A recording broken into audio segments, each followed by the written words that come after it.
Hi, everybody. My name is Stefan Molyneux. I'm the host of Freedom Main Radio. I hope you're doing well. This is a presentation entitled The Fall of the United Kingdom, and I hope that you will enjoy it. It can be some tough stuff, but it is pretty essential as to how you're going to be living your life for the next 5 or 10 years.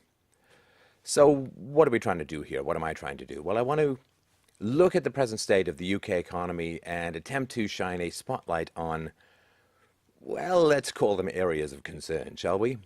So mainstream media, government officials point to the picture of rosy economic growth, of the green shoots of recovery and impending financial recoveries. Just around the corner, we're going to have a look at the hard numbers and empirical evidence instead of just making blind assertions. Of course, the media want you to keep spending. Government officials want you to keep spending. They may not be telling you the unvarnished truth. The United Kingdom. Unsustainable yearly deficits in the government, record levels of household debt, double-digit cost of living increases, staggering amounts of unfunded future liabilities, stuff the government has promised to people that it simply does not have the money to pay, disastrous central banking monetary policies, and a healthcare system that has been described as being on the brink of collapse. Hopefully, this information will help people brace themselves for the unfortunate reality that there will be no economic recovery. You need to prepare yourself accordingly. Total government spending from 1985 to 2015. So the red bars on the right are estimates, and of course the government is lowballing these estimates and highballing the amount of taxes they expect to receive. And as you can see, these are all adjusted for inflation. This goes pretty catastrophically higher over time. The end result of this is bankruptcy, of course. In 1985, the total United Kingdom government spending was £150.9 billion, which amounted to 26.57 per person. In 2000, it had skyrocketed £338 billion, or £5,735 per person, 115% increase from 1985. Oh, a mere 13 years later, ladies and gentlemen, UK government spending was £668 billion, £10,527 per person, a 342% increase from 1985. Madness. So, a way of looking at this is to think of the government in terms of years, to think of you in terms of months with your credit card debt, right? That in a staggeringly short amount of time, in a matter of a dozen or 24 months, you have added 342% to your spending. This is completely unsustainable, and we'll go into why. The UK Office for Budget Responsibility. I'm sorry, it's just hard to say that with a straight face. OBR predicted a budget deficit of £121 billion in 2013 and £120 billion for 2014. It's amazing that despite all the historical momentum, it goes down in the future. In the last 44 years, the UK has only had an annual budget surplus 6 years for a total of £46 billion. In those other 36 years, the United Kingdom has run up a budget deficit of over £1 trillion, or 1038266,000. Donut, donut, donut. So that's, of course, not good and not sustainable. Now, of course, when the UK runs a budget deficit, it offsets the difference by selling bonds. And bonds are give me money now, and some government in the future, by taxing the unborn, will give you more money back later. That's pretty ruinous, of course, because the government doesn't make any money. I mean, it prints money, but that's like saying that a counterfeiter makes money. He doesn't. He just steals money through inflation, which is kind of what central banking is all about. These bonds, also known as gilts, because that's what you should be feeling for shafting the unborn, is guilt, added together make up the UK's national debt, not including unfunded future liabilities. The unfunded future liabilities are not counted in the national debt, though of course they should be. Public net debt, United Kingdom from fiscal year 1965 to 2015. And again, the sources for all of this will be available in the low bar. You can go to fdrurl.com/UK and you will see all of these. So you can see cooks along until the 70s, goes mad through the 90s, and of course 2005 onwards it just goes completely mental. And the estimates are going to be even worse when the facts come in. The United Kingdom's national debt, not including, again, unfunded liabilities, is estimated at over 1.2 trillion quid and increases at a rate of, drumroll, 5,169 pounds per second, 310, 212 pounds per minute, 18.6 million pounds per hour, or 446.5 million pounds per day. So this is almost 20,000 pounds for every man, woman, and child in the UK, and over 42,151 for every employed resident. And for the sake of generosity, if not reality, we will count everyone in the government as gainfully employed. If you take those people out of the equation, I think it's you and me and one guy in Warwickshire who's paying for the entire government. Let's take a look at interest on the UK national debt from 1985 to 2015, again, some projections. So in 2009 to 2010, a nap and a half ago, the national debt stood at £759.5 billion. The national debt now is more than 1.2 trillion pounds, an increase of 60% over just a few years. This is the roller coaster that makes fetuses go, ah! This year, the interest alone on the debt will be almost 50 billion pounds, costing every household over 1,900 pounds per year. 2017 to 2018, I guess that sounds like science fiction numbers, but frankly, it's the entire Hobbit movie twice, and we're there. It is estimated to be at least 1,637 billion pounds, an estimated increase of 34% over the current deficit, and interest payments will amount to over 71.3 billion pounds. So to put this in context, the interest payments alone are more than the current annual budgets of the Home Office, i.e. the police, and the Department of Education, which spend around 65 billion a year combined. Interest will eat our children. Let's take a tasty dip into the flaming fiscal hell known as unfunded liabilities. The Office for Budget Responsibility, there it is again, has estimated total government pension obligations at 5.01 trillion. See, 5 trillion would be fine, but 0.01, complete disaster. Or 342% of gross domestic product. So you owe the loan shark, known as the central bank, and other people who've bought bonds and gilts, 342% of even the highly inflated GDP number put out by the government. In other words, you have 2 kidneys, you owe 19 kidneys to a loan shark. Not going to be a good weekend for you.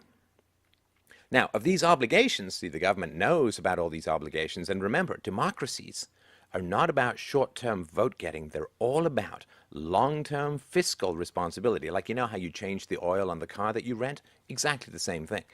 Because of these obligations, the 5 trillion pounds worth of obligations, how many have them been funded? Well, 6.25% have been funded, or about 313 billion out of the 5.01 trillion.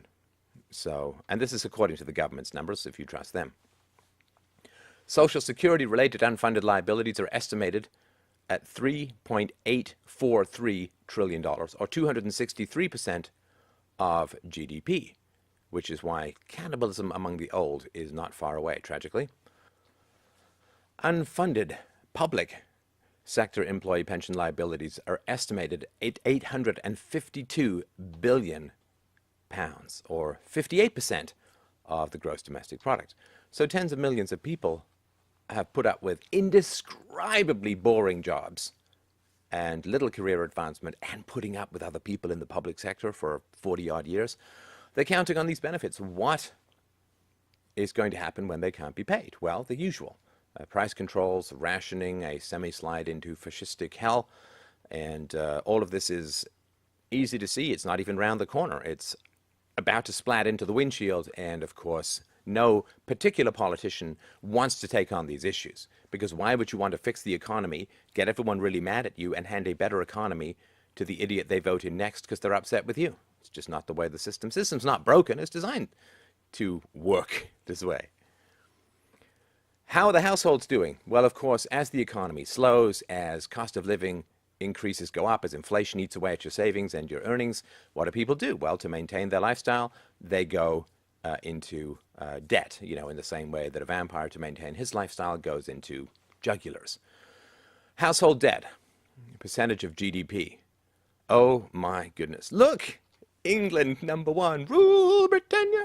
Household debt amounts to 98% of the United Kingdom's GDP, which is one of the highest percentages in the world. For comparison, household debt amounts to 87% of GDP in the US, 91% in Canada, 82% in Spain, 67% in Japan, 62% in Greece. And if there's one thing you want to be better at than the Greeks, it's not tzatziki, it's not spanakopoulos, it is debt. And that's really when you know that you have achieved the world championship of debt.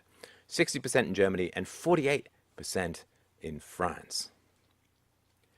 Total outstanding personal debt stood at $1.425 trillion at the end of June 2013, up only 0.28% from the previous year. Average household debt in the UK, excluding mortgages, is almost £6,000. Average household debt in the UK, including mortgages, is over £54,000. Total outstanding secured mortgage lending is $1.267 trillion, and we all know how that mortgage lending works out in the long run. Outstanding consumer credit card debt stands at $157.8 billion. The OBR predicts that total household debt, including mortgages, will reach almost $2 trillion by 2018. The average amount owed per UK adult, including mortgages, is an estimated £29,000. This is approximately 117% of average earnings. So if you imagine that England was a man, a bloke, who wanted to apply for a car loan, there would be a fair amount of giggling from the bank you were applying to the car loan for, followed by a trapdoor and a falling to the Hades of "you've got to be kidding me." The average household debt would reach approximately £73,000 and change, for an increase of over 36% per household.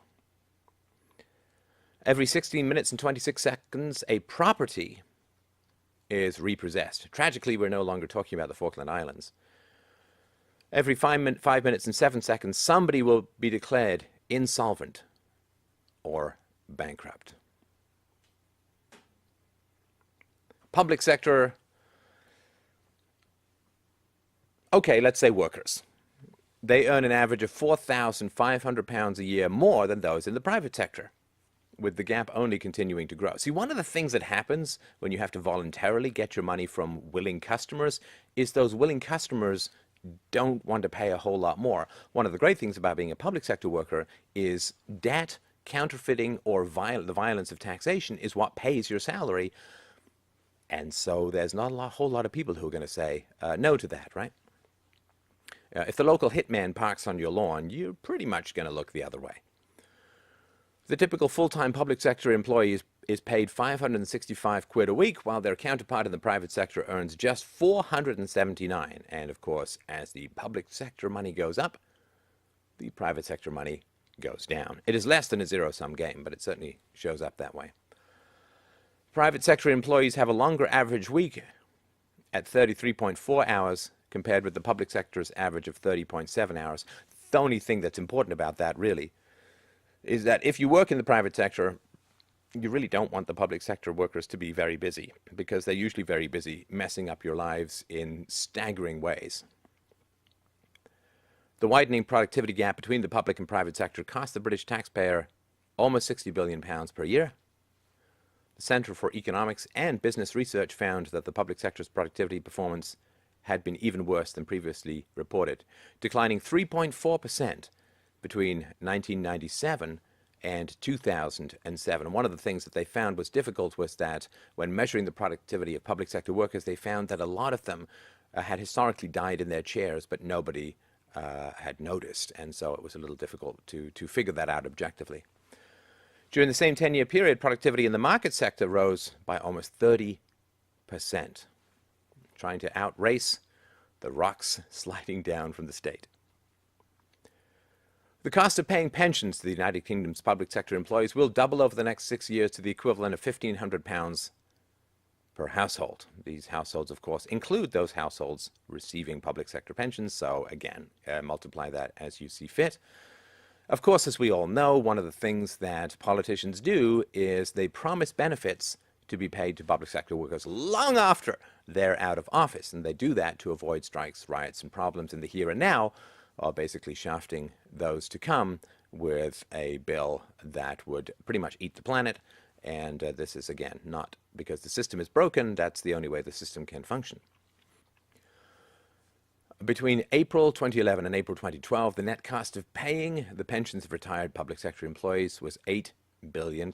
However, according to the OBR, this figure is set to more than double to £16.2 billion in 2017 to 2018.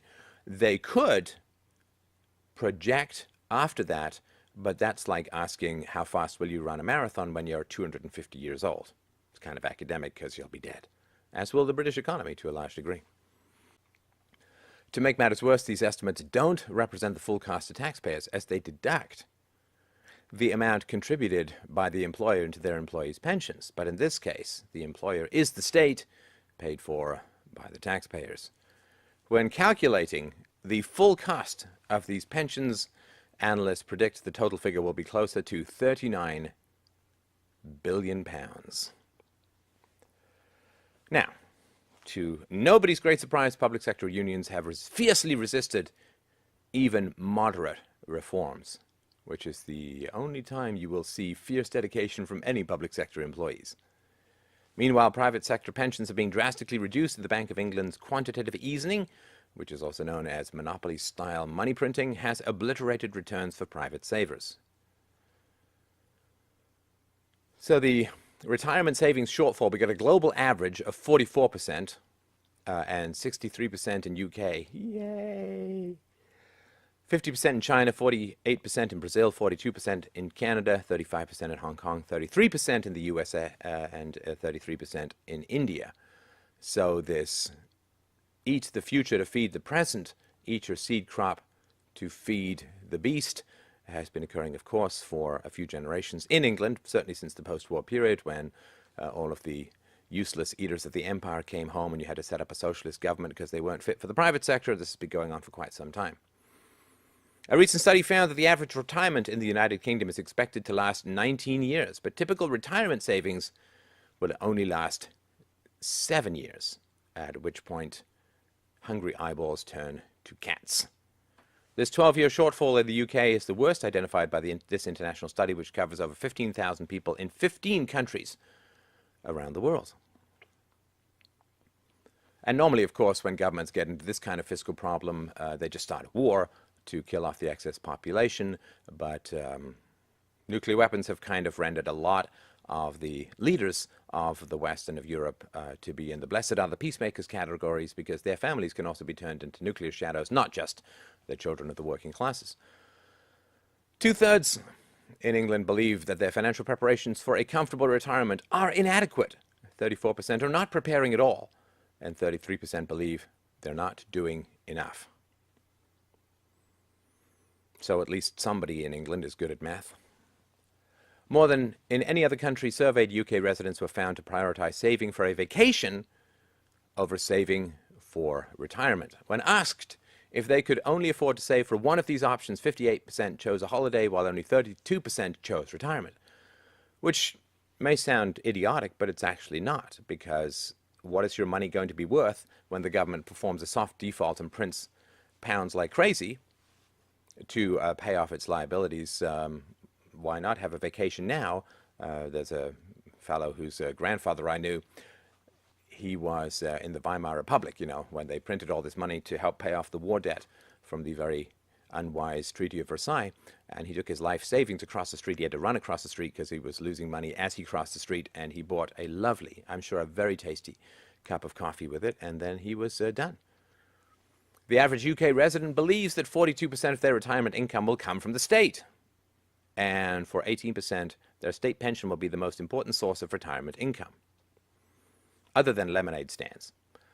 Given the aforementioned unfunded Social Security and pension liabilities and the ever-increasing national debt, the economic reality is that millions of UK residents will be forced to work much longer than planned or face a drastically reduced standard of living.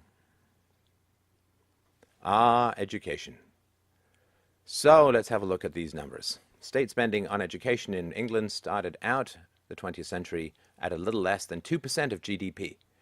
Spending increased steadily, reaching 4% in 1960. It doubled, but of course there was a baby boom, peaking at 6.5% in 1975 before declining to a low of 4.25% in 1989. In the 2000s, education spending increased rapidly, rising from 4.34% of GDP in 1999 to a peak of 6.07% in 2010. So the UK spent a total of £42.69 billion on education in 2000. And this has increased to an estimated £87.27 billion in 2013, a 104.4% increase in 13 years. Have the children split like meiosis and mitosis? No, of course not. What happens is you have to look at people dependent on the state, whether they are welfare recipients, military industrial complex recipients, students, retirees, they're livestock for the bureaucracies. And if the farmer wins the lottery, he doesn't start spending money on making his cows more comfortable. He doesn't install iPads and down pillows in their stalls. No, he just spends money on his own stuff and keeps his cows in the same state. So it doesn't really matter if you add more money to government programs. It doesn't improve what they generally do, and often it makes it worse because we fail to remember that this is a livestock situation, not a charity situation. In an assessment of the education systems of 50 countries, the UK was ranked 6th, trailing Finland, South Korea, Hong Kong, China, Japan, and Singapore, respectively. For comparison, the US was ranked 17th, despite having the highest levels of educational spending in the world.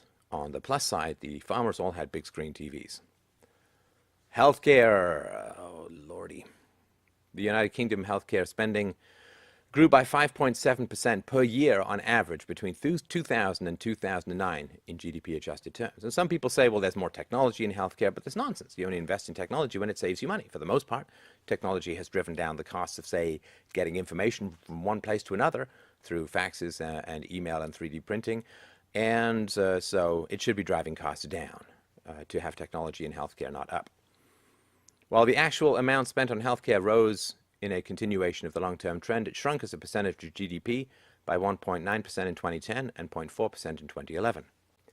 In 2000, almost £50 billion was spent on health, and that grew to an estimated £124.35 billion in 2013, a growth of over 250% in 13 years. In the UK, 82.8% of healthcare spending was funded by the government, down from 83.5% in 2010, but still well above the worldwide average of 72.2%, because you get more communism for your healthcare dollar in the UK than in almost every other country. The UK had 2.8 practicing physicians per 1,000 residents in 2011, a large increase from the 2.0 doctors per 1,000 in 2000, but well below the worldwide average of 3.2. There were 8.6 nurses per 1,000 residents, on par with the worldwide average of 8.7. Number of hospital beds in the UK, 3 per 1,000 residents, well below the worldwide average of almost 5 and down from 4.1 in 2000. In line with many countries, the number of hospital beds per capita in the UK has fallen gradually. Over the past decade, this decline has coincided with a reduction of average length of hospital stays and an increase in outpatient surgeries. This, of course, is at a time when the population generally is aging. You would expect it to be going the other way, but you have to control costs, and you certainly wouldn't want to cut any bureaucratic salaries or public sector pensions in order to actually take care of poor people who will suffer in almost every political system, or those with the least power, the children, the elderly, the poor, and so on. There has also been a significant growth in the availability of diagnostic technologies such as CT scanners and MRI units in most countries in the last decade. The UK has also seen an increase in such technologies. Number of MRIs in 2011 was 5.9 per million residents. It is less than half the worldwide average of 13.3. The number of CT scanners stood at 8.9, less than 40% of the average of 23.2 per million population. And these costs don't show up very obviously. If somebody gets a late diagnosis and somebody dies and so on, that doesn't show up as a cost to the healthcare system. In fact, it shows up as a savings to the pension system. So how the government measures what is worthwhile and what is valuable is quite a bit different from how you and I would do so, to the catastrophic detriment of many. UK health spending accounted for 9.4%, slightly above of GDP, above the worldwide average of 9.3. Health spending as a share of GDP is much lower than in the United States, which spent 17.7% of its GDP on health in 2011. It is also lower than other countries. You can read these for yourself if you want to pause. In terms of per capita spending, the UK spends slightly more than the average on health, £2,183 compared to the worldwide average of £2,141. Health spending per capita in the UK is only 40% of the US, which spent £5,454 per capita in 2011. Of course, one of the things that's happened in the United States is you have 50% of the spending on healthcare in the US is from the government, but you still have private industries attempting to get their hands on that money. And so you have private profit and public funding, which is kind of a fascistic model. And you have huge restrictions on who can provide healthcare and write prescriptions and so on. I mean, the requirement that only physicians could write prescriptions dates from after the Second World War. It's not really very old. And so in the US, you've got a lot that is interfering with the free market delivery of healthcare, which has the usual results of driving up costs. Most countries have experienced significant life expectancy increases in recent decades, attributed to progress in medical care and improvements in living conditions. Life expectancy at birth in the UK is 81.1 years in 2011, a year more than the average of 80.1. That being said, several major European countries, such as Italy, Spain, and France, have registered a higher life expectancy than the United Kingdom. Although, to be fair, given how much it rains and is drab and foggy and dismal in the United Kingdom, it certainly feels longer. Obesity rates, of course, have increased worldwide in recent decades. In the UK, the adult obesity rate was 24.8% in 2011. This is lower than the US, which is at 36.5%, but still higher than the average of 22.8%. Of course, obesity's growing prevalence points to a further rise in health problems and a higher healthcare cost down the road for an already strained system. What's interesting, of course, is that the biggest problem that the poor face these days is obesity, which is quite a bit different than the problems that the poor faced in the past, which generally was eating each other. So, step forward. A recent report suggests that health and social care could account for 50% of all government spending in 50 years, a massive rise from the 20% currently spent. The Care and Quality Commission, a non-departmental public body, has identified 45 hospitals, about 20% of the total in the UK, which have serious quality and financial problems dating back over 5 years. Another 20% of hospitals were described as coasting along and not doing terribly well. These reports come amid a slew of additional scandals involving NHS care and new research that revealed that 1 in 10 patients, about 1 million patients a year, suffers avoidable harm in NHS hospitals and care homes. Just let that settle in. 1 in 10 patients suffers avoidable harm in the very place that they go for healing. This is like having 1 in 10 iPads blow up in your lap. Recent hospital inquiries have noted serious departures from the standard of basic care which every patient is entitled to expect, including physical abuse of patients and bedding being soiled with urine and feces for considerable periods of time, as if a shorter period of time is not so bad, and other sanitation problems, including medical waste being improperly disposed of, leading to potential contamination. It was also reported that up to 10,000 cancer patients were dying needlessly in the UK each year due to late diagnosis, and of course, that saves the system money. In a private insurance system, a late diagnosis actually is a big problem. You've got to pay out life insurance when the person dies, and you also get bad press. People don't want to do business with you and so on. So in a sort of freer system, a free market system, it's a negative. What are the particular negatives in the UK for these kinds of late diagnoses? David Pryor, head of CDC, has warned that the country's healthcare system is presently on the brink of collapse. According to the Office for National Statistics, as many as 1,165 people accidentally starved to death in NHS hospitals over the past 4 years. In 2011, 43 patients starved to death and 291 died in a state of severe malnutrition. While the number of patients discharged from hospitals suffering from malnutrition doubled to 5,558. Sick children are also being discharged from NHS hospitals to die at home or in hospices on controversial death pathways. Fine name for a heavy metal band, not a good name for a healthcare policy. Until now, this was thought to have involved only elderly and terminally ill adults. However, the practice of withdrawing food and fluid by tube has been found to be used on young patients as well as severely disabled newborn babies. One doctor admitted to starving and dehydrating 10 babies to death in the neonatal unit of a single hospital. In a leading medical journal, the physician revealed the process can take an average of 10 days, during which a baby becomes smaller and shrunken, which I guess would also be true of the doctor's heart, if it was even present at all. Over 130,000 patients are known to die each year on these death pathways. NHS hospitals have also been accused of distorting numbers to mask the number of patients dying under these conditions. Hospitals are paid millions to hit targets for the number of patients who die on the Liverpool care pathway. Incentives have been paid to hospitals that ensure a set percentage of patients who die on their wards have been put on the controversial regime. In some cases, hospitals have been set targets that between a third and two-thirds of all deaths should be on the pathway.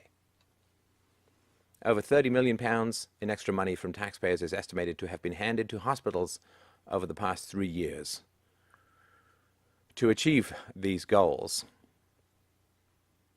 which is a medical hit, frankly. Among trusts that confirmed the use of targets was Aintree University Hospital's NHS Foundation Trust, which said that the percentage of patients who died on the pathway was 43% against a target of 35%. Good job. Over the year, the trust received £308,000 for achieving goals involving the Liverpool care pathway. There are also countless stories from doctors of fighting uphill battles to have patients taken off the pathway, only for them to quickly recover and be discharged from the hospital. So let's start drawing to a close here with the myth of austerity. So with great fanfare in 2010, were announced the great dragons of austerity have been released from the Bastille, and these were to include tax increases and spending cuts designed to slash the budget. I love how they use these dramatic words.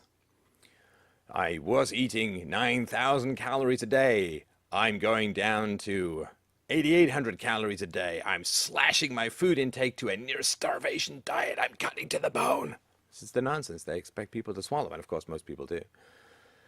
Spending cuts, of course, haven't taken place at all. Thus, austerity in the UK really just comes down to tax increases, because it's a lot easier to force taxpayers to fund people who might otherwise cause you trouble if you cut their budgets. So this is the same as in the US. UK politicians use the deceptive practice of baseline budgeting as part of fiscal policy. So what that means is you can actually still increase your spending, but claim that you're cutting spending. How is this voodoo achieved? Well, what you can say is, well, we were expecting to grow at a 6% rate, but you see, now we're only growing at a 5% rate. That's like 1% lower, man. We are slashing to the bone. We are cutting. It's austerity, man. To quote Daniel Mitchell from the Cato Institute, that's sort of like saying your diet is successful because you're only gaining 2 pounds a week rather than 5 pounds. For all the talk about drastic cuts and cutting spending to the bone, public spending has increased every single year, going all the way back to 1954. And government press conferences might as well be this. Ooga booga, booga booga booga, ooga booga booga. And people going, interesting. It's nonsense.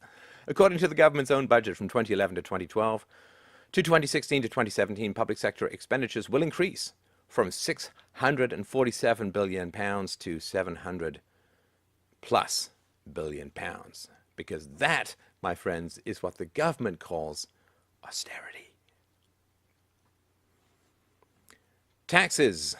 From death to taxes. The United Kingdom's federal tax revenue is forecast to be £568.8 billion, or 36% of GDP in 2012 to 2013. This is equivalent to just over £11,000 for every adult in the United Kingdom. So, of an adult population in the UK of about 51.4 million people, it is estimated that there will be 29.7 million taxpayers in 2012-2013. Around 3.8 million of these will pay a tax rate of 40%, providing 36.5% of the total income tax revenue. And 307,000 taxpayers paid an additional 50% on all income over £150,000, providing 24.6% of total tax revenue. This would in fact even be higher if it wasn't for the fact that a lot of champagne socialist lefty types like Bono and so on, who would normally be paying for all the government programs that they advocate as necessary to help the poor, except that the moment they see the actual results of that which they advocate, i.e. high taxes, they vanish like phantoms to tax-free havens in places like Switzerland and so on, to avoid falling into the bear trap of the policies that they recommend as useful to society. In the 2009 to 2010 tax year, more than 16,000 people declared an annual income of more than £1 million. To HM Revenue and Customs, after the new 50% top rate of income tax was introduced, that number fell to just 6,000 because the rich really know how to cull. It is believed that rich citizens moved abroad or took steps to avoid paying the new levy by reducing their taxable incomes. Increasing the highest rate of tax actually led to £7 billion in lost tax revenue. Well, it's nice to think that it's not England that's losing tax revenue, it's other countries that are gaining less, but still some tax revenue. So be charitable. The 50% top tax rate was reduced to 45% in April 2013. The VAT, value added tax, because we all know how much taxes add value. This rate has been 20% since January 2011 as part of the austerity measures. Previously, it was 17.5%. See, when a government goes through austerity, it may rig its books to sort of indicate to you somehow that its rate of growth is slightly slowing, but it's still going to grow. But when austerity hits you, you just got to pay more. Sorry, or you go to jail. In 1994 to 95, a reduced rate was introduced for domestic fuel and power. Originally 8%, but now 5%. The reduced rate has been extended to other products, and other goods are exempt from taxation. See, one of the great things about having exemptions in general policies is then people will donate money to your campaign to become a politician, become a political leader. People will donate money to you so that you will give them exemptions from the universal law. You can just check out all of the thousands of exemptions that have been handed out like candy for Obamacare in the United States. It's the same thing all the time. The VAT is expected to raise a little over £100 million in 2012 to 2013. This is equivalent to the aptly numerically precise 1984 pounds for every adult in the UK, or 1626 per person.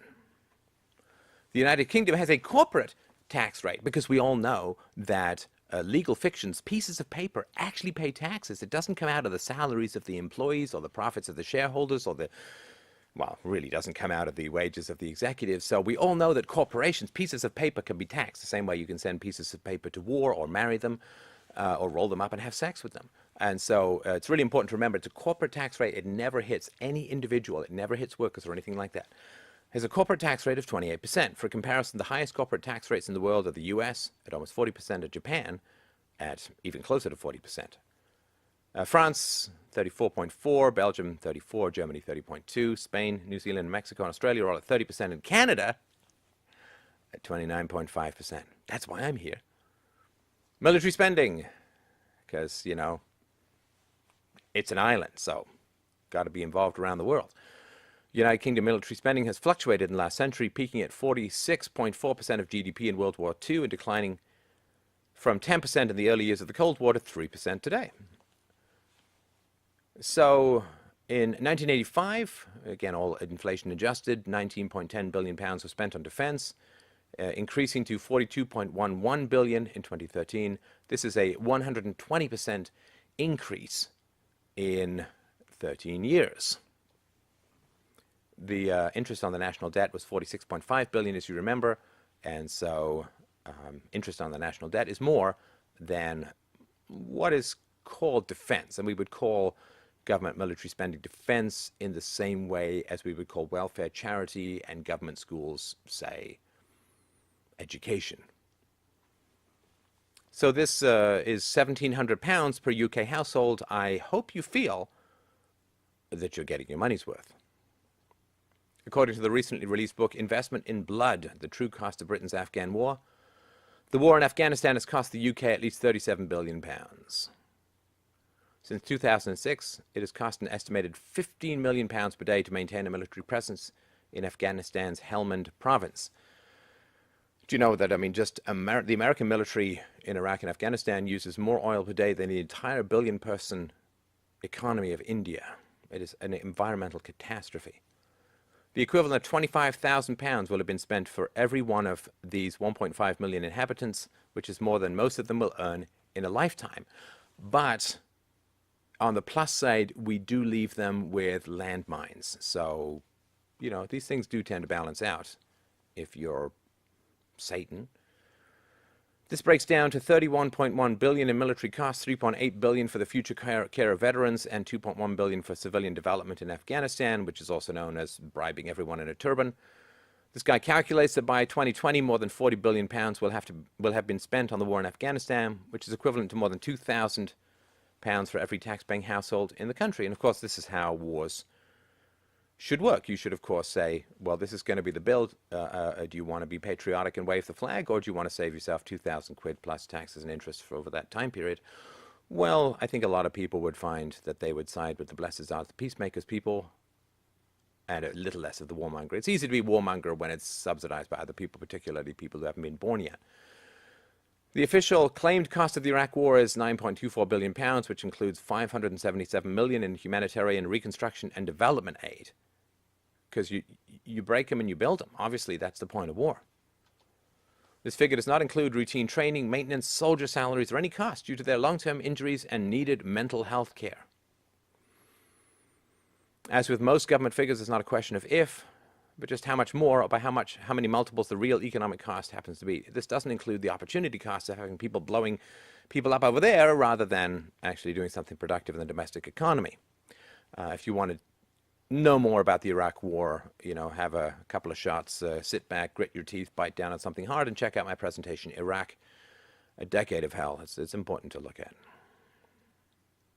In the Libyan War, originally Defense Secretary Liam Fox claimed that the Libyan War would cost taxpayers around £260 million, but gave limited information as to how that figure was reached.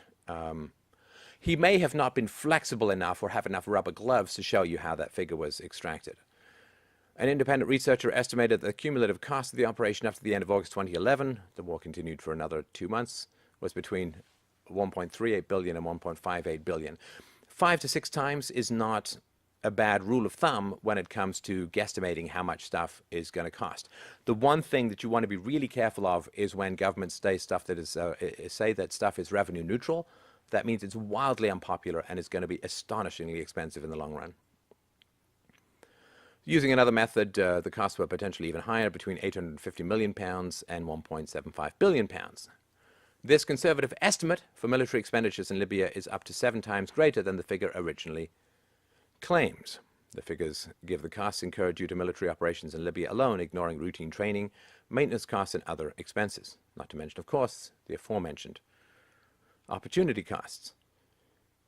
Official numbers are included in the core Ministry of Defense budget and remain unavailable.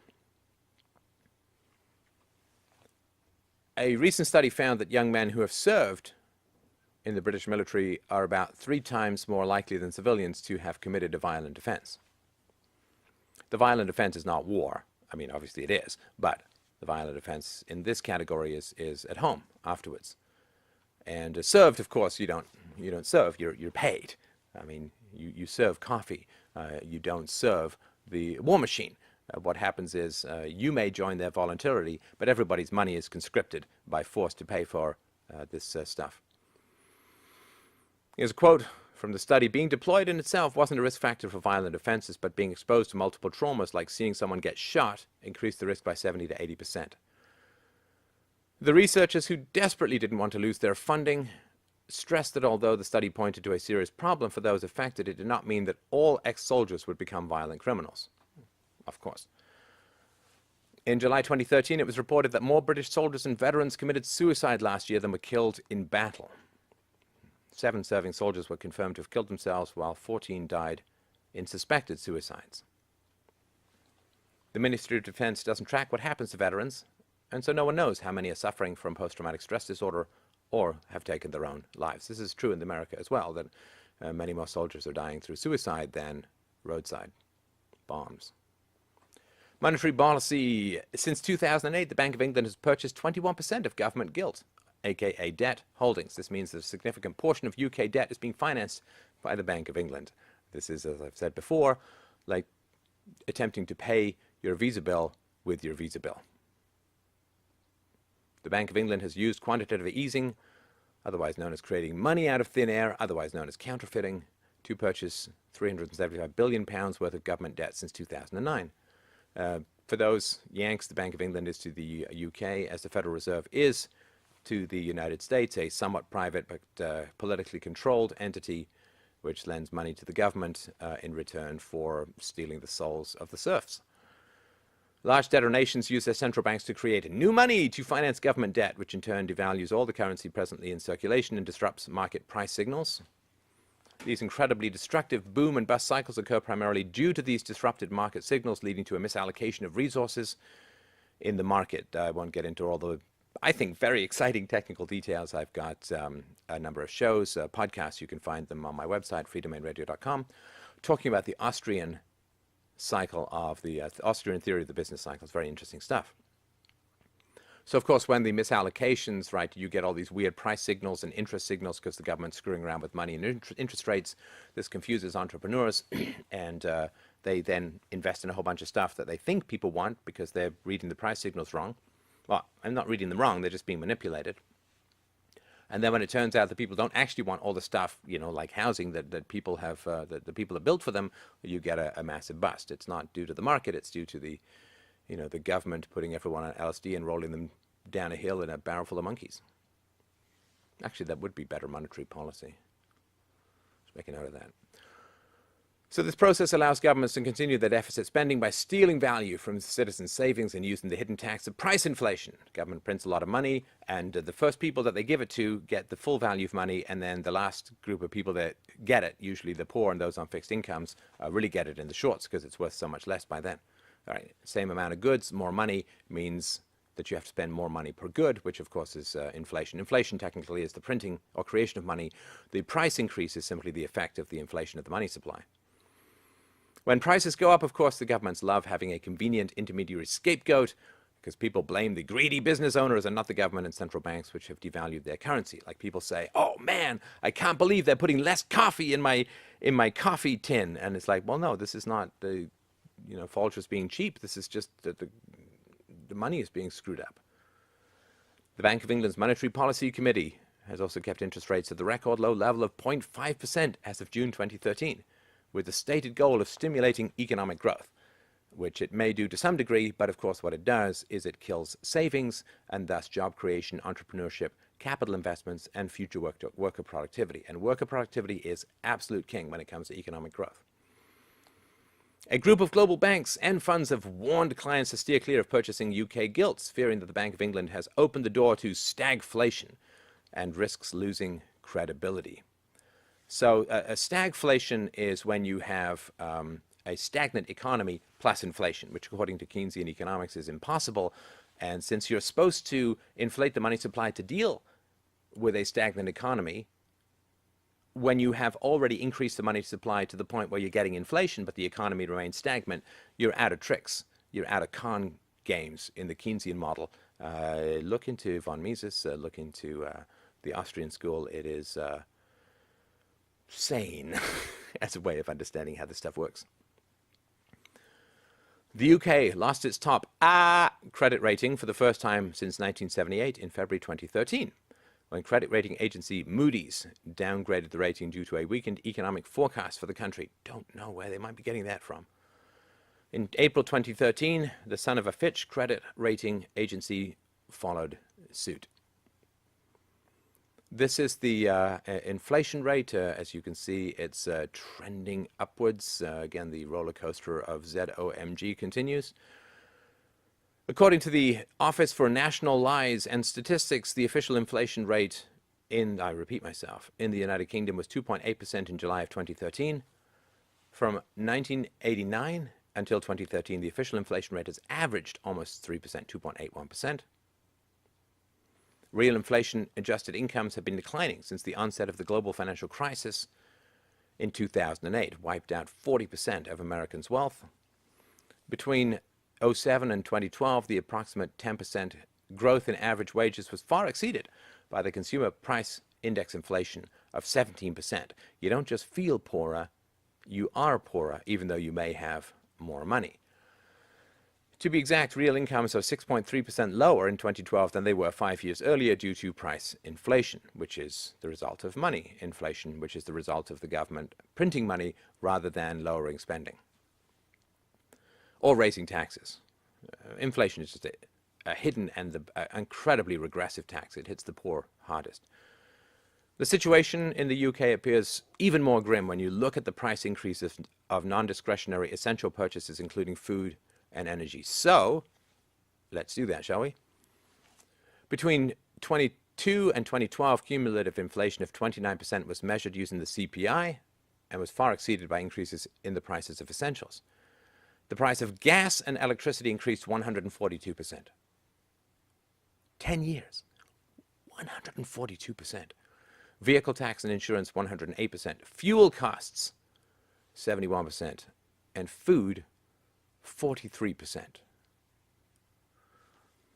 In the same 10-year period, average wages increased 36%. If you just look at the last 5 years since 2007, the trend looks even more alarming. Between 2007 and 2012, cumulative inflation of 17% was measured. Gas and electricity, just in the short-term period, when you had cumulative inflation of 17%, gas and electricity rose 46%, vehicle tax and insurance 88%, fuel costs 56%, and food 30%. If you really want to know what is happening to your money, you can look this up if you want, but you need to look at the price of this stuff in silver and gold. So in America, for instance, people say, well, gasoline is so expensive. Well, maybe it is in Federal Reserve notes, but gasoline has never been cheaper in gold, because gold is something that has real value, unlike the toilet paper monopoly crap that they spew out of their asses in the state. Rent and housing costs also increased 24%, from £467 to £577 for the average household, according to another survey. In the same 5-year period, average wages only increased 10%. Vehicle tax and insurance, 88%. Fuel costs, 56%. Your wages, 10%. Inflation is like being eaten to death by mosquitoes. You want some vampire you can whack a stake through its heart. You can't possibly deal with the theft that occurs through inflation. And of course, this only helps if you actually have a job. And for reference, of course, in the last 5 years, the price of gold has risen 0.9%. Do not even get me started on the bitcoins, eh? Britain has slipped down the European League table on living standards as families continue to feel the pinch of the economic downturn. An in-depth analysis by the EU measured material consumption in 37 European countries, including both private purchases and state spending, to give an accurate measurement of how well off people really are. In the latest figures, which cover 2011, Germany and Austria jumped ahead of Britain, which comes out at 6th. A year earlier, in 2010, it was 4th. The UK had the biggest fall in living standards of any EU country except for Greece, Cyprus, and the Netherlands in the past 2 years. Greece which was, lied and cheated its way into the European Union. Cyprus, which has the government ripping people's money out of their bank accounts, and the Netherlands. So you're just ahead of that rat pack. Income inequalities have been increasing both recently and over longer time periods. The poorest have fallen further behind the average and the richest have moved further ahead. So if you remember, sort of in the socialist paradise post-war period, particularly in the 1960s, all of these programs were put in place to make the rich give a little more and to make the poor a little richer to close income inequalities. Now, of course, state programs, government programs, are all based on coercion, on taxation, on laws, on prisons, and so on. And coercion, one of the interesting characteristics is that it generally achieves the opposite of its stated goals. Like, if you say, well, John Fowles collector style, I'm going to kidnap this woman until she loves me, she's probably going to end up loathing you from here to eternity. And the same thing is true, from the 70s, 60s and 70s onwards. The whole goal was to close income inequalities, but because we used coercion with the lie of virtue through guns, we used coercion to attempt to achieve this. We've achieved the exact opposite, which is to be expected. The poorest tenth of the population now have between them 1.3% of the country's total income, and the second poorest tenth have 4%. The richest tenth have 31%, and the second richest tenth have 15%. The income of the richest tenth is more than the income of all of those of below average incomes. The five bottoms, 5/10 combined. The proportion of total income going to the richest tenth is noticeably higher than a decade ago. 31% in 2009 compared to 28% in 1999. The rest of the income distribution hasn't changed much over the last decade. The official number of unemployed people in the 3-month period between March and May 2013 was 2.51 million people, or 7.8%, according to the official statistics. This, of course, doesn't count people who are underemployed working temp or part-time jobs, or those who've simply given up, crawled back into their mother's womb and left the workforce. According to a study from last year, when the official number was 2.671 million, the true state of British unemployment was estimated at more than double the official number, at 6.269 million people, when including underemployed or discouraged workers. So almost 30 million out of a little over 60 million UK residents are employed. Over 915,000 people had been unemployed for over 12 months in June 2013, up 32,000 or 88 a day from a year earlier. An estimated 763,000 or 18.7% of economically active 18 to 24-year-olds are presently unemployed, if you count soccer riots as being unemployed. A total of 843,000 or 17.6% of 18 to 24-year-olds are not presently in school, employed, or undergoing any type of formal training.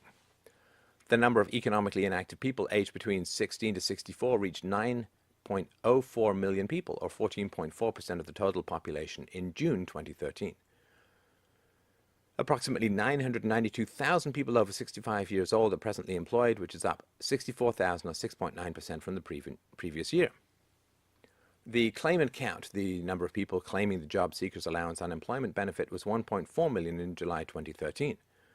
There were 5.6 million working age benefit claimants at the end of 2012. 5.697 million people are employed in the UK's public sector. The Office for Budget Responsibility forecasts a reduction in public sector workers of about 1.2 million staff, or 21% between 2011 and 2018. It will either be none of that and there'll be a smoking crater, or there will be a lot more than that and we'll start to see a few green shoots of genuine freedom.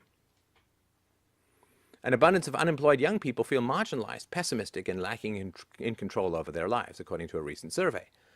This is important. I mean, the reason that we included this in the presentation is that society has a problem, which is that young people don't really want to conform to stodgy old codgers' rules. And what society does to get rebellious teenagers to conform is it promises all of these goodies to them. Conform, get a job, and you'll get a house, and you'll get a wife, and you'll get kids, and you'll get stability, and you'll save.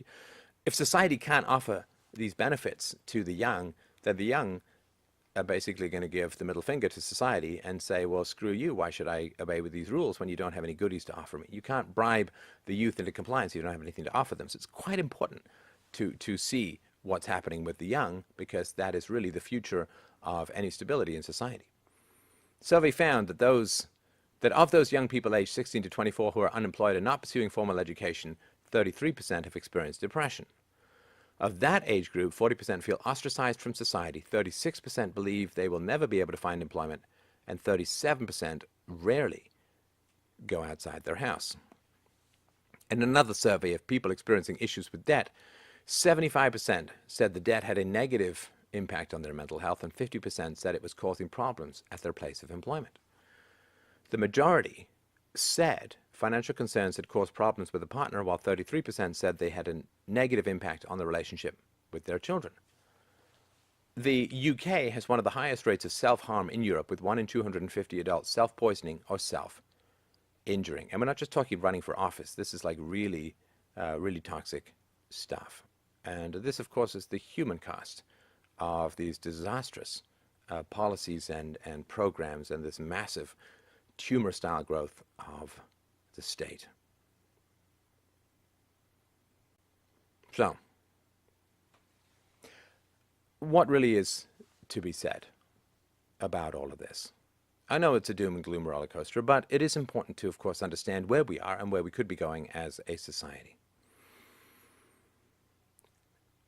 A lot of the West was really founded on skepticism of the power of the state to solve complex social problems, on a rejection of the medieval style guild system where you had to pretty much do the job that your father had and you couldn't really change anything, a rejection of the sort of aristocrat serf relationship, and the retreat of centralized coercive authority from people's lives. That really was the foundation of the modern West, of prosperity. And for a variety of reasons, I've gone into this in a series on YouTube called The Death of the West. It's a 3-part series. I hope you will check it out. But for a number of reasons, we kind of broke that covenant in the 20th century, and we began to turn, as a society, our power over to the state to solve all kinds of complex social problems: how people should be educated, how people's healthcare should be taken care of, how people's retirement should be funded, how money should be dealt with, how employment and unemployment and rules and regulations and safety and insurance, and I mean, you name it. We just turned everything over to the state. It was a pretty sneaky job on our part, of course. It wasn't really very noble. I mean, we were just bribed. We were told we were going to get free stuff. And we were like, okay, free stuff beats freedom, and so let's do that. And it was a slimy bargain with a particularly squid-like oily devil, and the result of that has been that we really unleashed a state which will forever grow until it collapses, in the Roman style, in the empire style that has been the case throughout almost all of human history. We are in the latter stages of that. This process has to play itself out. Too many people have become dependent on the power of coercion epitomized by the modern state, and so it's simply going to have to play itself out. But hopefully the lesson we can learn from the coming challenges is that there is no good, no service, no money that is worth surrendering your freedom for. If we care about freedom and the future of our children, we will damn well straighten our spines, stick out our chests, and never make this unholy bargain again.